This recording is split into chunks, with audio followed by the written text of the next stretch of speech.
Assalamualaikum warahmatullahi wabarakatuh. Perkenalkan, nama saya Nanang Prastia dengan NPM 25783127 kelas 1D. Nah, saya ini akan menjelaskan tentang array dalam pemrograman.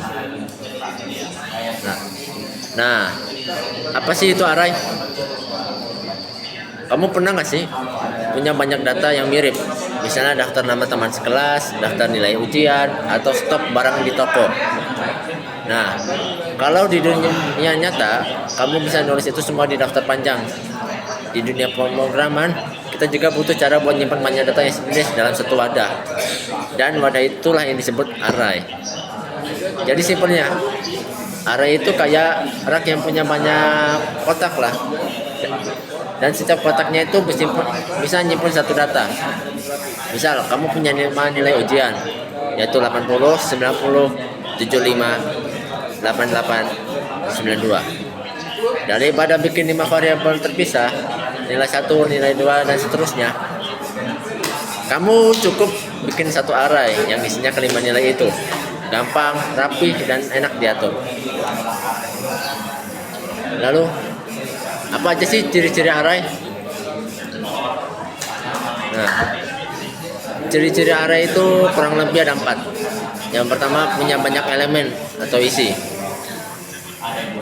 Tiap elemen di dalam array itu bisa nyimpen satu data. Lalu yang kedua, ada semua datanya sejenis. Artinya, kalau kamu bikin array angka, ya semuanya harus angka, nggak bisa campur sama teks. Tergantung bahasa pemrogramannya sih, tapi secara konsep begitu. Lalu yang ketiga, punya indeks atau nomor urut. Nah, ini penting. Setiap elemen punya nomor posisi yang bisa disebut indeks. Biasanya dimulai dari 0, bukan 1. Kebanyakan bahasa pemrograman begitu ya. Jadi elemen pertama di array ada di posisi ke-0. Elemen keduanya baru di posisi ke-1, dan seterusnya. Lalu yang keempat, ukurannya tetap tergantung bahasa. Nah, di beberapa bahasa pemrograman, kalau kamu udah nentuin arraynya punya 5 elemen, yang nggak bisa nama jadi 6 tanpa cara khusus. Tapi di bahasa lain kayak Python, arraynya bisa fleksibel, biasanya disebut list. Nah, kenapa sih kita butuh array? Sekarang, bayangin kamu mau nyimpan nilai ujian dari 100 siswa. Kalau kamu bikin 100 variabel, itu bakal berantakan banget. Nah, dengan array, semua nilai bisa disimpan dalam satu variabel aja. Misalnya nilai siswa. Terus kalau kamu mau ngambil nilai siswa ke-23, tinggal panggil aja array di posisi ke-22, karena mulai dari 0. Jadi intinya array itu ngerapin data, mempermudah pengolahan banyak data, dan ngebikin program jadi lebih efisien dan ringkas.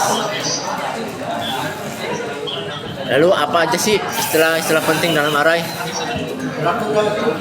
Nah, ini ya beberapa istilah penting yang muncul pas ngomongin array. Nah, yang pertama itu ada elemen. Elemen itu artinya data yang disimpan di dalam array. Lalu yang kedua ada indeks. Nah, indeks itu artinya nama posisi buat menunjuk elemen tertentu. Lalu yang ketiga ada ukuran atau size. Artinya itu jumlah elemen yang bisa disimpan. Yang keempat itu ada akses elemen. Akses elemen ini artinya proses buat ngambil isi dari elemen tertentu. Dan yang terakhir ada inisialisasi, yaitu proses pertama kali ngisi data ke array.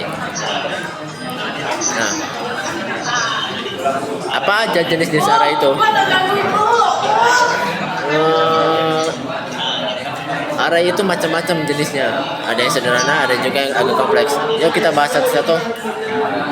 Nah, yang pertama itu ada array satu dimensi. Ini yang paling basic. Bisa kamu bayangin kayak deretan kotak dalam satu baris. Contohnya di dunia nyata itu ada deretan nilai ujian 80, 90, 75, 88, dan 92. Satu baris saja. Nah, itu disebut sebagai satu dimensi. Lalu yang kedua ada array 2 dimensi. Kalau array 1 dimensi itu 1 baris, array 2 dimensi itu kayak tabel, ada baris dan kolom. Bayangin aja kayak nilai ujian beberapa siswa di beberapa mata pelajaran. Contohnya siswa 1 itu nilai matematikanya 80, nilai fisikanya 85, dan nilai kimianya ada 78. Lalu siswa kedua itu nilai matematikanya 90, nilai fisikanya 88, dan nilai kimianya 82. Dan yang terakhir siswa ketiga itu nilai matematikanya 75, nilai fisikanya 79, lalu nilai kimianya ada 84. Jadi kayak kamu punya banyak array di dalam array lain, bisa dibilang kayak kotak berlapis 2. Nah, yang ketiga itu ada array multidimensi. Kalau satu dimensi itu baris, 2 dimensi itu tabel, maka multidimensi itu bisa kayak kubus. Misalnya data 3 dimensi, yaitu panjang, lebar, dan tinggi. Biasanya ini dipakai buat hal yang lebih kompleks, kayak grafik 3D, citra digital, atau data spesial. Lalu array itu punya kelebihan dan kekurangan nggak sih? Itu saja punya. Yang pertama, kelebihannya itu ada 4 kurang lebih. Yang pertama, bisa nyimpen banyak data dengan nama yang sama. Yang kedua itu akses ke data gampang banget, tinggal pakai indeks. Yang ketiga, itu struktur data jadi lebih rapi dan efisien. Dan yang keempat itu gampang diolah pakai perulangan atau looping. Nah, kalau tadi itu kelebihannya, sekarang kekurangannya. Kekurangannya itu kurang lebih ada 3 ya. Yang pertama, ukurannya bisa tetap, nggak bisa nambah seenaknya. Yang kedua, itu cuma bisa nyimpen data dengan tipe yang sama. Nah, yang terakhir itu kalau elemen yang kosong banyak, bisa boros memori. Nah, selanjutnya itu ada array dan pengulangan atau looping. Array itu kayak sahabatnya pengulangan. Kenapa? Karena kalau kamu mau ngolah semua elemen array, kamu tinggal pakai perulangan buat jalanin satu-satu. Misalnya kamu punya 10 nilai, daripada tulis 10 baris buat akses, kamu cukup bikin satu loop yang jalan dari indeks 0 sampai 9. Intinya array itu nyimpen datanya, loop yang ngolahnya. Nah, analogi sehari-hari dalam array. Biar makin kebayang, coba bayangin array itu kayak lemari sepatu. Setiap raknya punya nomor, itu indeksnya. Yang kedua, setiap rak cuma bisa naruh 1 pasang sepatu, itu elemennya. Yang ketiga, semua rak punya ukuran sama, itu tipe datanya. Lalu keempat, kalau kamu mau ambil sepatu ketiga, tinggal buka rak nomor 3, akses pakai indeks. Simple kan? Nah, bagaimana sih penggunaan array di dunia nyata?